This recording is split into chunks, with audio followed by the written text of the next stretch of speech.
Hello everyone, welcome to Commerce classes. Today we will be taking up adjustments in the books of vendor company. Now vendor company is the one which is being liquidated in the process of amalgamation, absorption or external reconstruction. Its adjustments are divided into two categories so that we can understand the procedure and the timing of the recording. Number one is before amalgamation. So these are those adjustments which are to be done just before starting with the amalgamation. So before you start with the amalgamation proceedings, that is calculation of purchase consideration and then closing of the books, before that these adjustments must be carried out and recorded in the books. So its effect must be taken up in the balance sheet, and only after that the complete procedure of amalgamation should start. Second category is for the adjustments which are to be done during amalgamation procedure. So these adjustments have something to do with the purchase consideration, with the calculation or with the recording. So these are further divided into two, the one which affect purchase consideration and these will be affecting the recordings. Another is that it doesn't affect the purchase consideration, but afterwards, once you have received the consideration, then this adjustment is to be carried out. So there are the stages. First one is before you start with the amalgamation. Second adjustments are those which you will carry out during purchase consideration. Third is once you have calculated purchase consideration and you have received it, then this adjustment is to be done. So accordingly, these will be accounted for.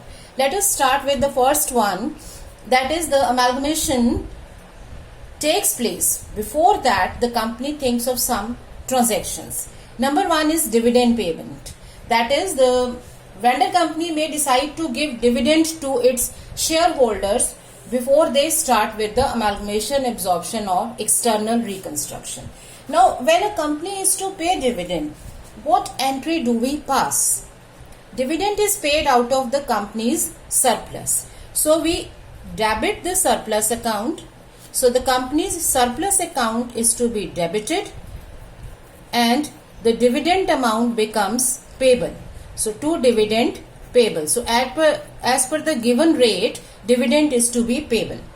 Now when we pay dividend to the shareholders, then preference shareholders have a preferential right over dividend. So even if your question is not saying anything, you need to give dividend to preference shareholders as well before you give dividend to equity shareholders. So actually this entry will be surplus account debit to equity dividend payable to preference dividend payable. However, if your question says that preference dividend has already been paid, in that case, we don't need to take up preference dividend because it has been paid. So only equity dividend will be taken up. So what type of dividend is to be paid herein? If preference dividend has been paid, then only equity. If preference dividend hasn't been paid, then both equity and preference dividend become payable. Now once it becomes payable, the company is to pay it. So dividend payable account debit to bank account. So the company is to pay the amount of dividend. So these two entries are needed to be passed for the dividend payment. Now if our question is asking us to pass journal entries, then of course these two entries will be done very first in the beginning, and only after this amalgamation will take place. And since for amalgamation we need amalgamated companies balance sheet, so the effect of these two must be taken in the balance sheet, and then only the calculation of purchase consideration or anything else will start. Now what will be the effect of these in the balance sheet? Dividend payable and dividend payable stands cancelled. So the effect is that number one, your surplus is reduced. It is decreased by the amount of dividend. Number two, you paid it, so your bank balance is also reduced.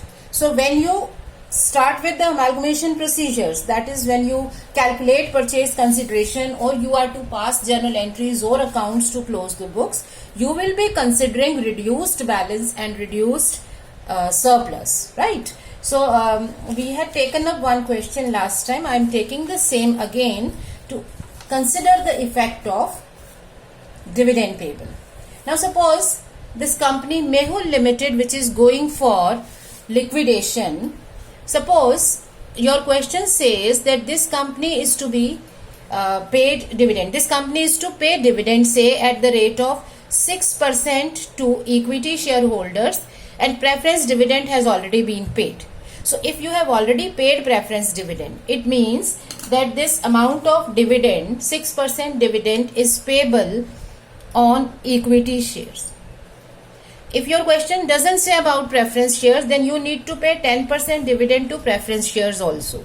So if you are to pay dividend, preference is already paid as per the problem, so only equity dividend is to be paid. So equity dividend is 6% of this, that means 18,000. So if you happen to pay dividend before you start with amalgamation, it should affect your surplus, it should affect your bank balance. So your surplus of 40,000 will now be reduced by 18,000. So it will now be 22,000. So when you close the books, you will be transferring only 22,000 in the books of equity shareholders account. Coming to cash part, you had kept cash of 20,000, but once you pay the dividend, your cash also stands reduced by 18,000. So now you will be having only 2,000 rupees of cash. So whenever any dividend is paid by the liquidating company, we need to consider the journal entry and take up the effect on surplus and bank balance in the balance sheet. And with the reduced balances of these two, amalgamation will start. So you will start with the amalgamation procedures, assuming this is the balance sheet now, wherein you have surplus of 22,000 and cash of 2,000. So this is to be done before amalgamation. So obviously its effect will be taken up in the balance sheet, and then amalgamation procedure will start.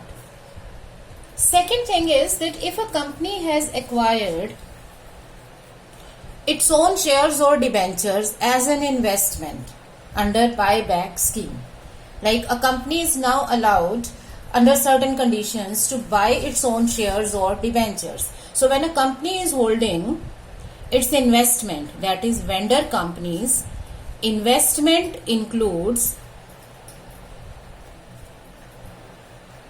investment into its own shares or debentures. So if you have made investment into your own shares or debentures, then certainly it's a transaction which is appearing as an investment as well as a liability. So before you start with the amalgamation procedures, we need to cancel investment in own shares or debentures against the share capital or debentures. So such investment must be cancelled against the capital or debentures, whichever is the case. Now when you cancel an investment, your investments as an asset are to be credited. So your journal entry will be that you credit your investment account at the book value, that is the price at which you acquired the shares or debentures, and your own share capital or debentures stands cancelled, right, at their par value. Now any difference arising therefrom, because you cancel your capital or debentures at par value, but you cancel your investments at the price you paid, that is at the book value. So if the difference is coming on the credit side, it is transferred to capital reserve as a profit. And if you have a difference coming here, it's a loss which is debited in the surplus account. Right. So what is the effect of such entry? Your capital stands reduced, your investment stands reduced because you cancelled these two against each other. Your surplus, because you are cancelling loss here, so it will also be reduced. But in case you have a profit, your capital reserve will be increased. So again, this is to be done before you start with the amalgamation procedure. So we need to take up this effect in the balance sheet, and only the remaining part should be taken for amalgamation purposes. Suppose in the same question, now this company is having non-current investment of 50,000 rupees. Okay, so we took it as a general investment and we solved the question. Now suppose we are given that this company had this investment into their own, say, debentures of 60,000 rupees. That is, this investment represents investment into debentures of par value 60,000 rupees. That is, out of your own debentures of 1,50,000, debentures of 60,000 were being acquired as an investment. So if you cancel the two against each other, what will happen? Your investment will be cancelled because this is the total investment into your own debentures. So this whole 50,000 will go. Out of your debentures, since 60,000 were owned by yourself, so 60,000 will be cancelled and only 90,000 balance will be left. So if the purchasing company is to take up the debentures of this company, they will be taking up only 90,000. Now what is the difference of 10,000? Since you had debentures of 60,000 being acquired at 50,000, you acquired that at lesser price. So you are at a profit stage. So we will be adding up capital reserve here 10,000. Okay, so now when we calculate purchase consideration under net asset method, or when the purchasing company passes the journal entries, you will be taking up debentures at 90,000 and the whole investment stands cancelled, so nothing will be written here. So if you are taking up net assets, it means you will be taking these assets, but this stands cancelled. So anything which has been cancelled will certainly be left out. So that is why I am saying these two adjustments are to be done beforehand. That is, before you start with the amalgamation procedure. Now suppose in place of debentures, this was the investment into your capital. You had acquired your own equity capital of say 60,000. Then your debentures will stay as it is, but your capital will now be reduced to 2,40,000. Okay, so your capital will not be now 3 lakh, it will be 2,40,000. And if you calculate purchase consideration, then it will be based on 2,40,000 because this is your capital with the public. 60 will stand cancelled. Remaining things are same. Investment of 50,000 goes out. Since you have a profit of 10,000, capital reserve and capital of this 60,000 is cancelled. So this is how we carry out the effect of these adjustments before amalgamation. Since we are saying before amalgamation, it means the effect must be taken in the balance sheet and only the changed amounts should be considered. Now I know that in your exams you are not allowed to write on your question paper, but to the extent possible, using a pencil, you can at least put a mark. Like when you have this adjustment being given by number 1, number 2, number 3. So just put a mark here at some place. Just give a small star mark so that when you pass the entries or you calculate purchase consideration, you remember these things. So this is how these two adjustments are to be done in the books of vendor company before amalgamation takes place. So before starting, these two will be done. Their effect will be taken in the balance sheet. Why I am saying the effect is to be taken in the balance sheet? There is another reason for the same, that normally for the liquidating company, for the vendor company, we are asked to prepare accounts and not the journal entries. So when you prepare accounts, these entries will not be done. So you should not forget the effect. The effect should be there in the balance sheet, and then only amalgamation or absorption etc. will start. So this is with the first set of adjustments. Next time we will be taking up the adjustments which are to be done during amalgamation. So these are the transactions that may happen during the working of amalgamation or absorption or external reconstruction scheme. Thank you.